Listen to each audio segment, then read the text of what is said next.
La Ligue de défense des conducteurs accuse l'administration de piéger les sociétés qui reçoivent des amendes.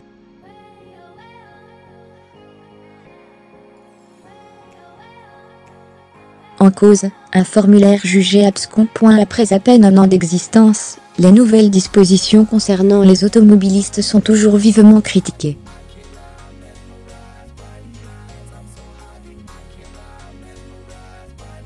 Il s'agit des mesures qui, depuis le 1er janvier dernier, font obligation aux entreprises de désigner les salariés responsables d'infractions, sous peine d'une amende de 450 €.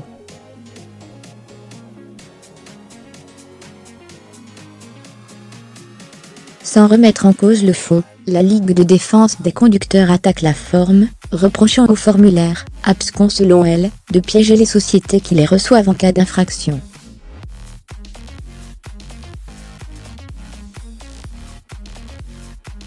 L'affaire illustre ainsi une situation où la pensée administrative, calibrée pour un traitement informatisé d'un contentieux de masse, ne rejoint pas celle des administrés.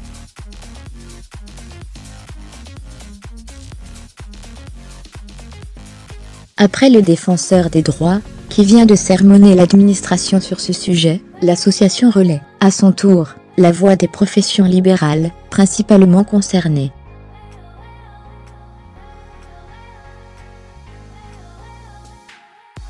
Ainsi, et depuis cette réforme, le formulaire adressé à la personne morale indique qu'elle doit contester le PV quand, et il écrit, un autre conducteur utilisait votre véhicule au moment de l'infraction.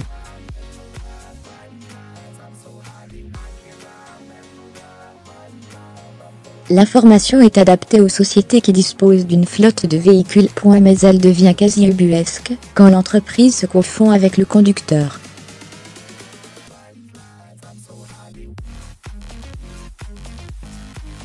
C'est le cas des médecins, auto-entrepreneurs, infirmières qui exercent une profession libérale en nom propre.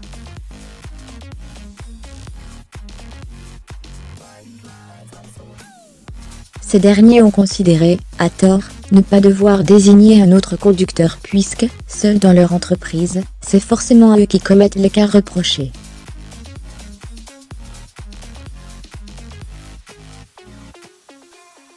Selon la règle martelée depuis des années, si je paie, je reconnais la faute, ils ont donc payé l'amende.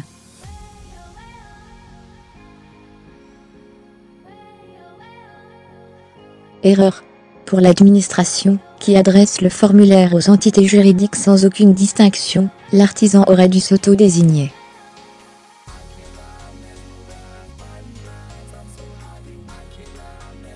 Pour ne pas avoir respecté l'obligation, bon nombre de professionnels se sont ainsi vus adresser 450 € d'amende après avoir payé l'amende.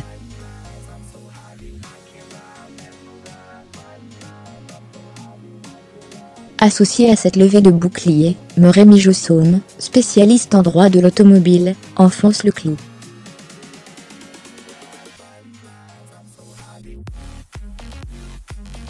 Dans le formulaire, il y a bien un encadré intitulé Attention, mais celui-ci ne parle que de représentant légal et de personne morale invitée à désigner le conducteur.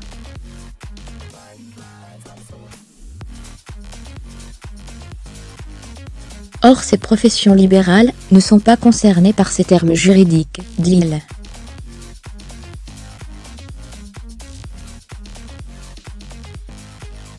Ainsi rédigé, l'encadré les piège davantage. Ces artisans ou médecins se sont comportés comme des particuliers qui, reconnaissant l'infraction, se sont acquittés de l'amende.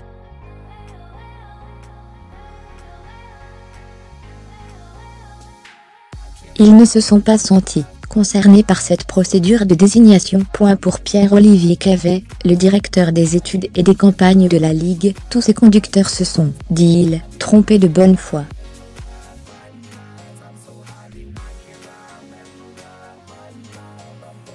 Et pour des artisans qui parfois ne gagnent pas plus de 1000 €, la somme exigée est démesurée, s'insurge le responsable qui, ce mercredi, lors d'un point presse, veut de nouveau alerter les pouvoirs publics sur cette situation.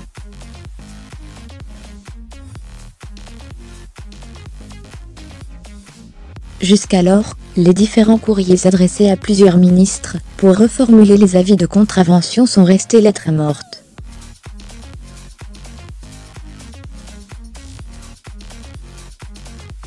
La Ligue réclame le droit à l'erreur, inclus dans un projet de loi dévoilé lundi par le gouvernement.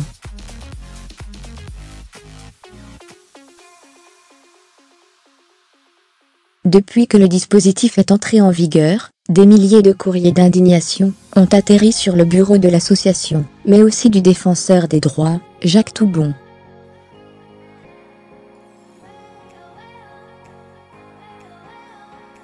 Le diagnostic de ce dernier rejoint celui de l'association. Après avoir reçu une recrudescence exceptionnelle de réclamations, il constate le manque de clarté et le caractère parcellaire des informations délivrées, a-t-il fait savoir dans un communiqué mi-novembre.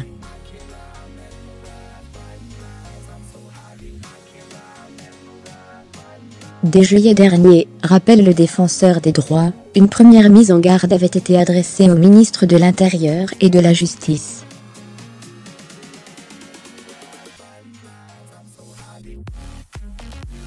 Alors qu'on lui avait signalé que des mesures allaient être prises pour rectifier les documents, ce dernier constate un nombre toujours grandissant et persistant des réclamations.